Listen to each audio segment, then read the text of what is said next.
ចូលម្ដងថ្ងៃហ្នឹងហើយតិចថាអត់ដឹងថាឡារីតាឥឡូវគេមានតែផ្លូវទៅបាត់ដំបងទៅប្រប៉ាត់អីនេះទាំងអស់គ្នាអញ្ចឹងសម្រាប់អ្នកដែលគាត់មានស្រុកទៅខាងផ្លូវហ្នឹងឥឡូវហ្នឹងកំពុងរដូវកាលបុណ្យអុំទូកទៀតកាន់តែអែមទៀតទាំងអស់គ្នាអញ្ចឹងហើយកក់សបុតក៏អីទៅហើយទៅហើយសុកពីណាគេនៅប្រប៉ាត់ដូចខ្ញុំខ្លះខមមិនខាងក្រោមតិចមើលអញ្ចឹងថ្ងៃមុនគឺខ្ញុំបានទៅផ្សព្វពាក្យពួកម៉ាក់នៅខាងប្រប៉ាត់ប៉ុន្តែយើងឡើងពីភ្នំពេញទៅដូចគ្នាអ្នកទាំងអស់គ្នា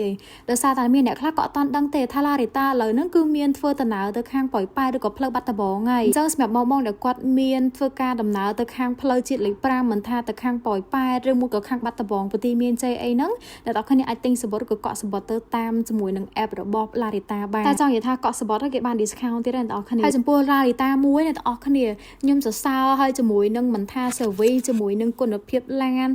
លើប្រគុណគេអីអូយមានមកចប់មិនថាសាខាណាក៏ដោយដែរនេះសាខាដែលខ្ញុំកំពុងតែថតនេះគឺជាសាខានៅខាងប៉ោយប៉ែតអ្នកនរគ្នាទល់មុខជាមួយនឹងអាគារថ្មីហ្នឹងឯអ្នកដែលនៅខាងប៉ោយប៉ែតបានគាត់ស្គាល់ហើយស្រឡាញ់ថងថាកន្លែងសាកថ្មអីមិនមានឲ្យមកជួរហ្នឹងពេញហ្មងទាំងអស់គ្នាអើយផាសុខភាពខ្លាំងមែនតើហើយសាខានៅប៉ោយប៉ែតនេះក៏ធំដែរនិយាយទៅកន្លែងអង្គុយអីក៏ច្រើនដែរអ្នកនរគ្នាអ្នកដែលគាត់មានកម្រងទៅដល់លេងប៉ោយប៉ែតអីឬមួយក៏ថាទៅធ្វើបាត់ដំបងអីក៏អាចជិះ Larita បានដែរអញ្ចឹងហើយណាគេជា fan របស់ Larita តួអី fan ទៅថាទៅខាងសៀមរាបតាឥឡូវហ្នឹងមកខាងបាត់ដំបងខាងប៉ោយប៉ែតផ្លូវជាតិលេខ5អីហ្នឹងគឺគេមាននៅអ្នកទាំងអស់គ្នាចំពោះគុណភាពឡាន service អីនៅផ្លូវជាតិលេខ5អីដូចតែគ្នាចឹងអ្នកទាំងអស់គ្នាពូកតុនស្រួលអង្គុយបន្ទប់ទឹកក៏ស្អាតមកអែមហ្មងអញ្ចឹងអ្នកដែលមានកម្រងទៅផ្លូវហ្នឹងអីអាចកក់សបុតតាម app បាន